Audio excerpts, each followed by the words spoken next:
Bismillahirrahmanirrahim. Assalamualaikum warahmatullahi wabarakatuh. Waalaikumsalam warahmatullahi wabarakatuh.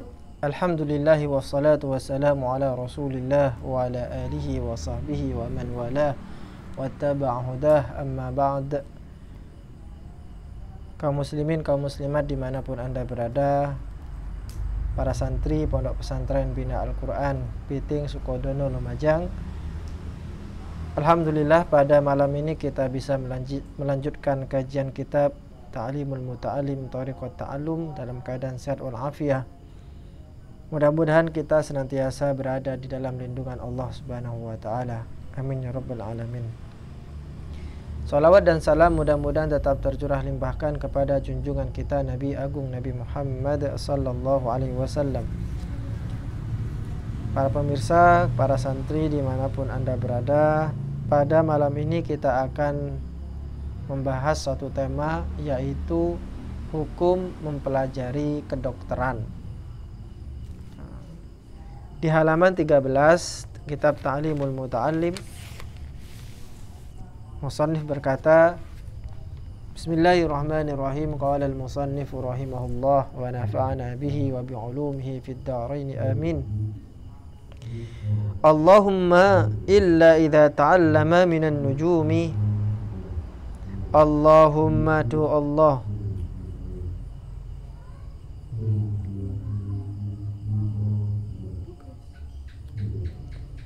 kula nyuwun kreksa illa idza ta'allama angin ora haram, idza ta'allama takala ngaji sapa wong, idza ta'allama takala ngaji sapa wong, minan nujumi saking ilmu nujum, minan nujumi saking ilmu nujum, qadara ma ing kira-kirane barang, qadara ma ing kira-kirane barang, ya'rifu kang ngaweruhi sapa wong, ya'rifu kang ngaweruhi sapa wong, bihi kelawan barang, bihi kelawan barang, al-qiblata ing qiblah, wa awqatas salati lan pira-pira waktune salat, fayajuzu mongko wenang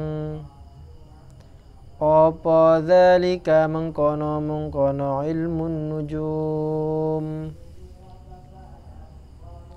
Wa amma ta'allumu ilmi tibbi, lan anapun utawi ngaji ilmu tib atau kedokteran, lan anapun utawi ngaji ilmu tib kedokteran, fayajuzu mongko iku wenang apa ngaji ilmu tib, fayajuzu mongko wenang apa ngaji ilmu tib, li'annahu krono sab temene ilmu tib, li'annahu krono sa temene ilmu tib iku sababun tati sebab, iku sababun tati sebab, minal asbabi setengah sangking piro-piro sebab, fayajuzu mongko wenang, fayajuzu mongko wenang apa ta'allumuhu ngaji ilmu tib, apa ta'allumuhu ngaji ilmu tib, kasairil asbabi koyok sekarene pira-pira sebab, kasairil asbabi koyok sekarene pira-pira sebab, faqad tadawa mongko teman-teman kerso tetombo, faqad tadawa mongko teman-teman kerso tetombo, Sapa an-nabiyyu Kanjing Nabi sallallahu alaihi wasallam. Artinya, Allahumma illa idza ta'allama minan nujumi qadra ma ya'rifu bihi al-qiblata wa awqatas shalah fayajuzu dzalik. Kemarin kita telah membahas tentang mempelajari ilmun nujum.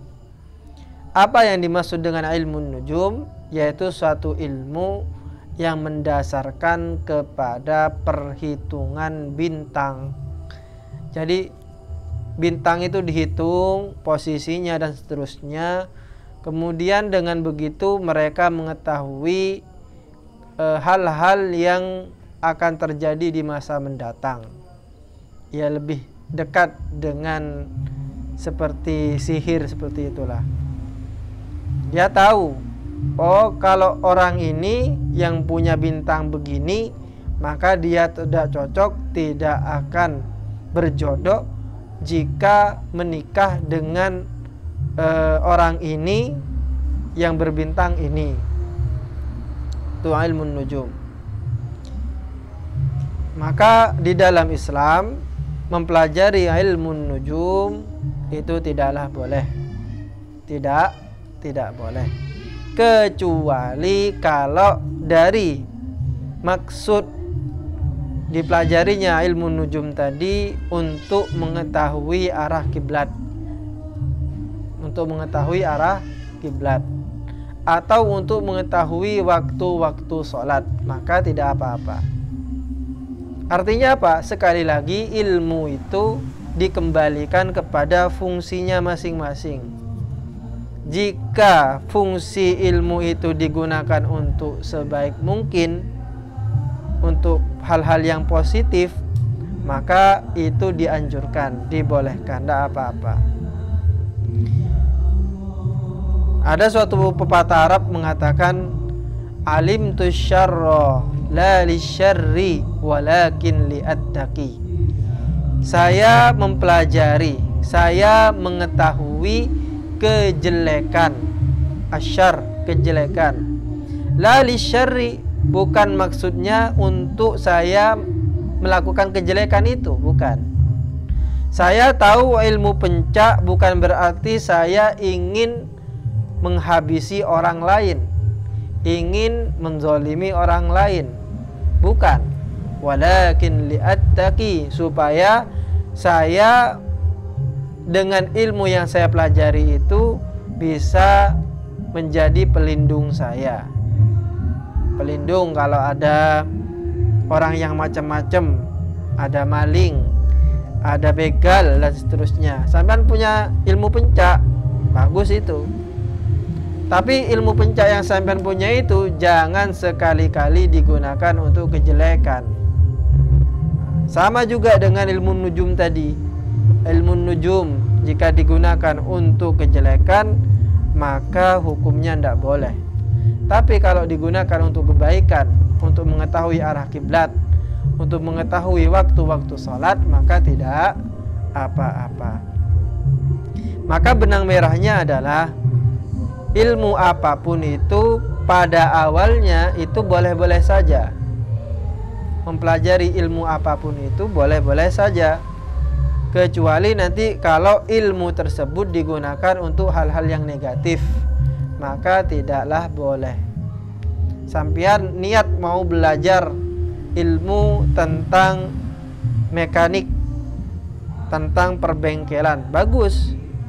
Tapi kalau niatnya sampean belajar ilmu tentang perbengkelan itu untuk digunakan merampok mobil, merampok sepeda motor, nah maka itu tidak boleh.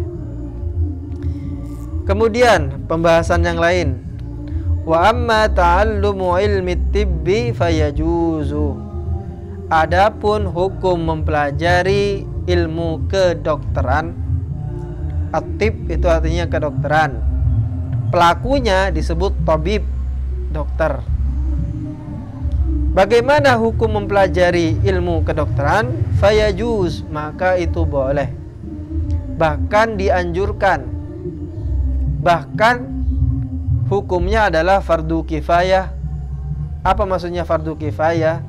Artinya di suatu daerah harus ada satu orang yang mempelajarinya.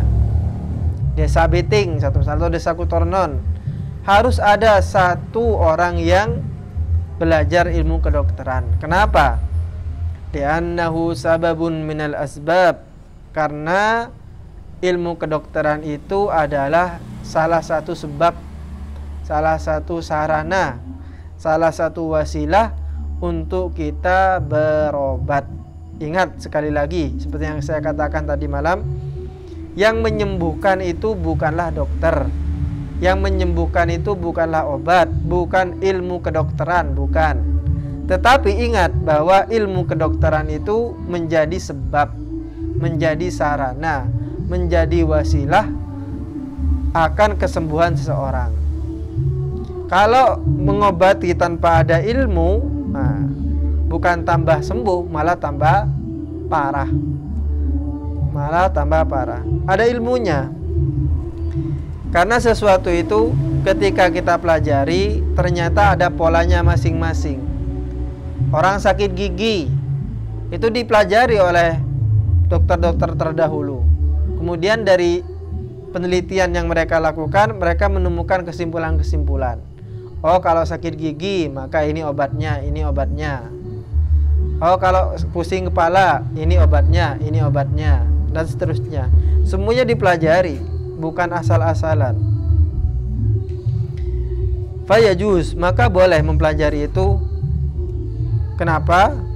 Karena mempelajari ilmu-ilmu yang menjadi sebab itu dianjurkan. Buktinya apa? Buktinya bahwa dulu Rasulullah SAW juga berobat. Rasulullah juga berobat. Faqad tadawan Nabi SAW. Rasul ketika sakit maka beliau berobat. Memang yang menyembuhkan itu Allah, tapi sampean harus punya usaha untuk sembuh.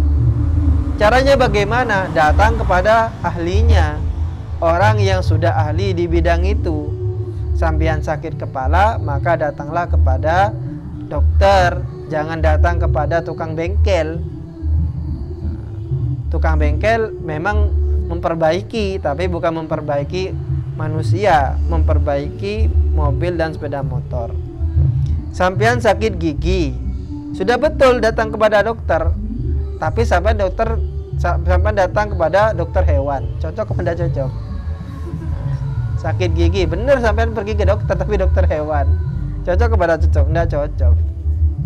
Sampean mau melahirkan, tapi sampean datang kepada dokter jantung, cocok kepada cocok, enggak. Artinya apa? Ternyata di dalam dunia kedokteran itu ada spesialisasi. Ada spesialisasi. Seorang dokter untuk bisa mendapatkan spesialisasi itu, maka dia harus belajar. Harus belajar. Pertama, dia menjadi dokter umum dulu. Untuk jadi dokter umum itu, dia kalau di Indonesia ya harus menempuh minimal 7 tahun. 4 tahun itu untuk teori, secara teori. Jadi kalau S1 itu kan 4 tahun. Nah, selesai dari itu maka mendapatkan gelar S.Ket, sarjana kedokteran. Masih sarjana, belum dokter itu. Masih sarjana, S.Ket namanya. Apakah bisa langsung praktek? Tidak bisa.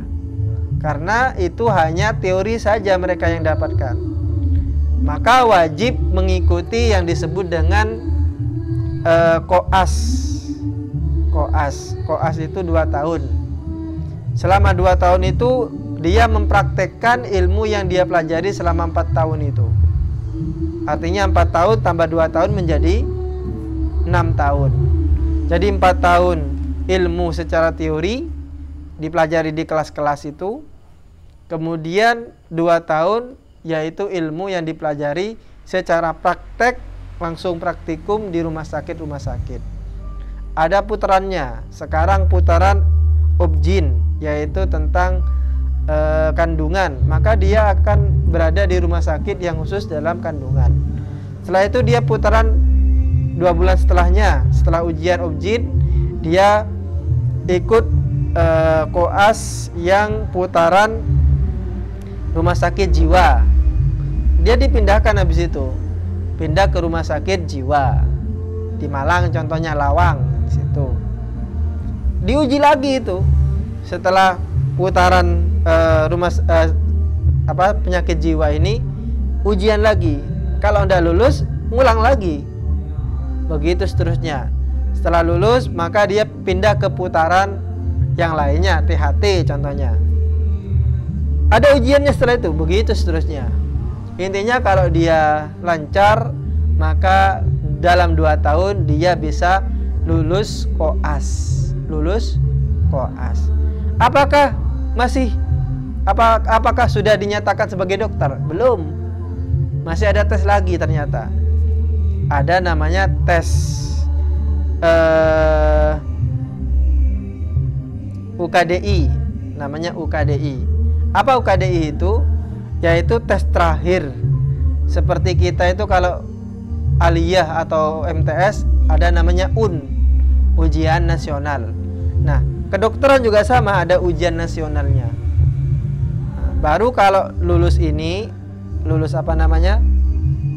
UKDI ini, maka dia berhak menyandang kedokteran. Lulus UKDI baru bisa diwisuda dan dianggap sebagai dokter. Apakah bisa praktek? Belum, masih harus magang dulu 1 tahun. Disebut dengan internship, isip lah, anak-anak isip. 1 tahun. Dan ini ada ujiannya juga. Artinya ujiannya banyak. Artinya bahwa kedokteran itu tidak seperti yang kita bayangkan mudah. Tidak. Tapi bisa dilewati asalkan kita mau berusaha. Bagaimana dalam Islam hukum mempelajarinya? Hukum mempelajarinya itu adalah fardu kifayah. Apa maksud fardu kifayah? Di suatu daerah harus ada yang menjadi dokter.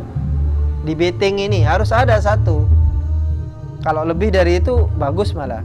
Tapi kalau tidak ada satupun yang jadi dokter, maka 1 desa itu berdosa semuanya. Berdosa semua. Ini yang bisa kita pelajari pada malam ini. Selanjutnya kita akan pendalaman materi secara offline setelah siaran langsung ini. Mudah-mudahan apa yang kita pelajari ini menjadi ilmu yang bermanfaat. Barokah fid dini wad dunya wal akhirah. Wassalamualaikum warahmatullahi wabarakatuh.